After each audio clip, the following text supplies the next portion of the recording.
Welcome to Business Tips with Michael Tobian. Today's topic is 8 sales principles I've learned from experience, part 2.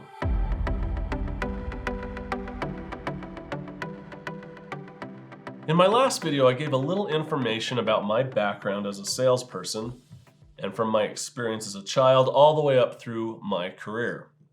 That video was part 1 of 8 sales principles that I've developed, in which I covered the first 4 principles.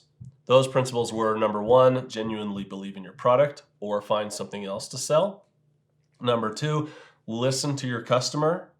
Number 3, be confident. And number 4, avoid manipulation and dishonesty.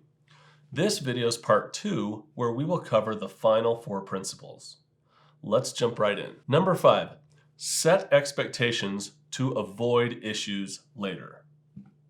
A big mistake many salespeople make is over-promising and under-delivering. It is so tempting to set your expectations very high and promise your clients the world. That's fine if you're going to deliver the world, but I've found that many products or services we offer are limited in their scope.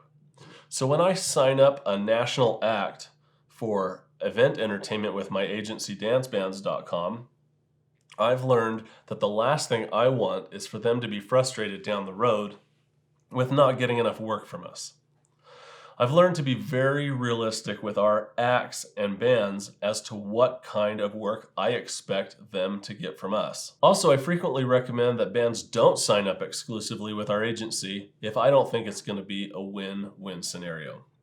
The last thing either of us need is to be in a relationship that is not a good fit. I have a competitor that signs up everyone that they possibly can. They try hard to convince everyone to list with them as an agency, and many of their acts get frustrated and they leave the agency after a while. Well, we have never had an exclusive act leave our agency, ever. Our bands and acts love the relationship, we love the relationship, and we all love what we have going on, and we're working with people that we love to work with. It's great. Similarly, when I sign up a listing to sell a business as a business broker, I'm very clear as to what the realistic expectations are. When a potential client asks how long I think it will take to sell their business, I tell them that the average business takes 7 to 8 months to sell. And then I discuss with them the different factors that help businesses sell faster or slower. Many people that are used to real estate sales are used to faster sale times. Business sales are different than real estate. If a buyer gets an SBA loan, for example, that process could take 2 to 3 months, and buyers are often getting SBA loans. Clients who are given clear expectations will appreciate it. Regardless of if it helps you make the sale, it will save you a tremendous amount of headache down the road as you fulfill your end of the service agreement or when you deliver the product. If they reach out to a competitor that promises them something unrealistic, that may be a good opportunity to build some trust with them.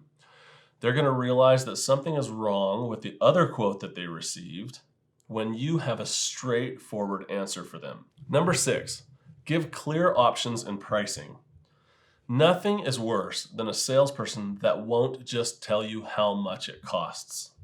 Bad salespeople are so worried about the sticker shock that they're hesitant to get down to the brass tacks with people. My bands and acts that I provide are not cheap.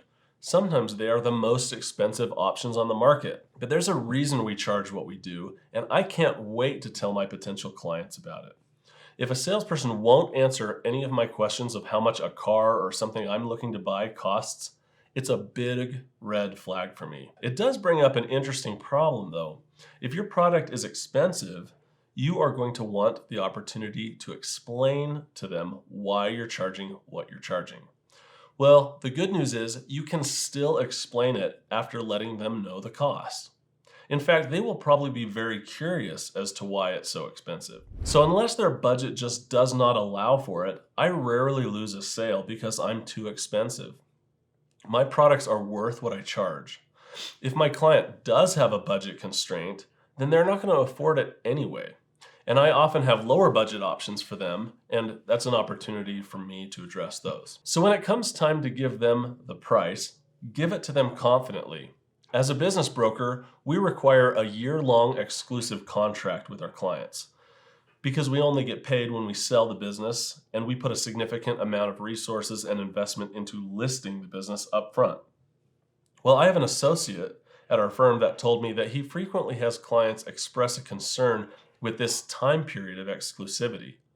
I was surprised to hear this because I rarely have clients with this concern. I suspect the problem may be that he doesn't explain clearly enough the reason for the policy, and perhaps he's not confident enough in his explanation. Number 7, always strengthen your negotiating position. You will frequently be in situations where you will be negotiating the price or terms of your services. If you find yourself negotiating a lower price or more favorable terms for your client, realize that whoever first makes the suggestion of different terms is usually in the weaker negotiating position. They may suggest a price that's higher than you were expecting to have to negotiate down. If you are offering a product and your client asks for a discount, it is their turn to propose something. You've already proposed a price. They said it was too high. It makes no sense for you to keep giving them prices until they say yes.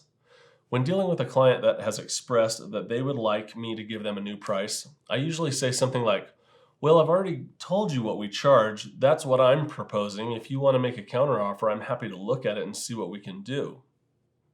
It's very difficult to argue with that position. If they insist on a new proposal from me, I may suggest something slightly lower than I did the first time. If they're interested in your services, they will let you know what they can afford. Then you can have a discussion with them as to how you might make something work. When you proposed your price first, it is their turn to propose a counteroffer. Number 8, resolve concerns. If you feel like your product is worthwhile for your customer and you get a no from them, you might try to see what the real issue is. I often find that their real concern is lost in some kind of misunderstanding. I try to approach conversations with as little pressure as possible while inquiring as to why they feel it may not work for them. Ask simple, open-ended questions and then let them talk. You might try asking, what is it that's making you hesitant? Or is there a situation where this might be a good fit for you? The more open-ended the question, the better, if you follow my second principle of listening to what they have to say. Ultimately, it may just not be a good fit for them, but many deals are saved in this resolving concerns part of the negotiations. If both parties are willing to discuss if there's a deal to be made, then there often is. Well, that's it. 8 sales principles that I've learned from experience. Follow these and be genuine and honest in your sales approach, and you're going to have a lot of success selling your product. Make sure to check out part 1 where we cover the first 4 principles, and please do share and subscribe for more business tips of all kinds. Thanks.